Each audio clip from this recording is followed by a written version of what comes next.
So கொஞ்சமாக oil ஊற்றிட்டு அதில் சோம்பு போட்டு அதை தாளிச்சுக்கோங்க. நீங்கள் ஜீரகம் கூட போடலாம். ஓகே. ஸோ இப்போ இந்த இதில் வந்து வெங்காயம், கேப்சிகம், பச்சை மிளகா கட் பண்ணது இருக்குது, அதை ஆட் பண்ணிக்கோங்க.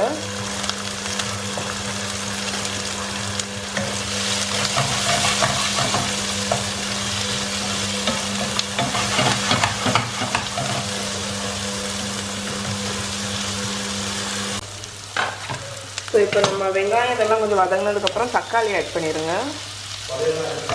தக்காளி ஆட் பண்ணி அதையும் நல்லா மசிய வதக்கிடுங்க.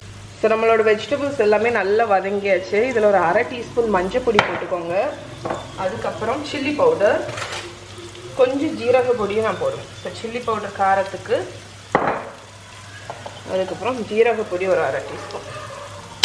ஸோ இதை போட்டுட்டு நல்லா ஒரு 10 செகண்ட் வதக்கிடுங்க.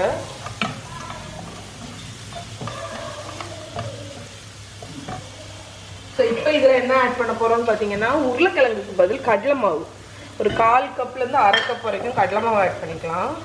கடலை மாவு ஆட் பண்ணி ஒரு 1 மினிட் போல் நல்லா ஃப்ரை பண்ணி விடுங்க. ஸோ இப்போ வந்து நல்லா சாட்டே ஆயாச்சா, இதில் வந்து எவ்வளோ உப்பு தேவையோ அதுக்கு தக்கன ஆட் பண்ணிக்கோங்க. அதுக்கப்புறம் நம்ம தண்ணி, ஓகே. ஸோ தண்ணி ஆட் பண்ணி அதை நல்லா மிக்ஸ் பண்ணி விட்டுருங்க. ஸோ நம்ம ஃபஸ்ட்டே வந்து கடலை மாவை வந்து போட்டு லைட்டாக வறுக்கிறதுனால அது வந்து கடலை மாவு வந்து வறுத்தா ஒரு வாசனை வரும் தெரியுமா, அந்த மாதிரி வந்துடும்.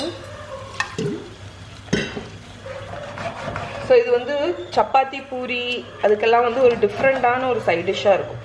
ஸோ இது நீங்கள் கொஞ்சம் லிக்விடாக வச்சிங்கன்னா நீங்கள் இட்லிக்கு கூட வச்சு சாப்பிட்லாம். இட்லி, தோசை அந்த மாதிரி. ஓகே. செமியாக கூட வச்சுக்கலாம், உங்கள் இஷ்டம் தான். ஓகே. தண்ணி ஆட் பண்ணிவிட்டு ஒரு 2-3 மினிட்ஸ் கொதிச்சா போதும். ஓகே ஃப்ரெண்ட்ஸ், நம்மளோட பேசன் சட்னி ரெடி ஆகிடுச்சு பாருங்கள், பேசன் கறி. ஸோ இது நீங்கள் வந்து தோசைக்கு, பூரிக்கு, சப்பாத்திக்கு எது கூட வேணாலும் சாப்பிட்லாம். ஓகே.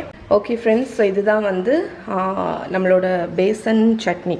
ஸோ இது வந்து நீங்கள் பூரி கூட இல்லைன்னா சப்பாத்தி கூட எது கூட வேணாலும் சர்வ் பண்ணலாம். ஸோ ரொம்ப நல்லாயிருக்கும்.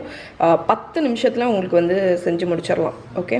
10 நிமிஷத்துக்கு உள்ளாடியே செஞ்சு முடிச்சிடலாம்.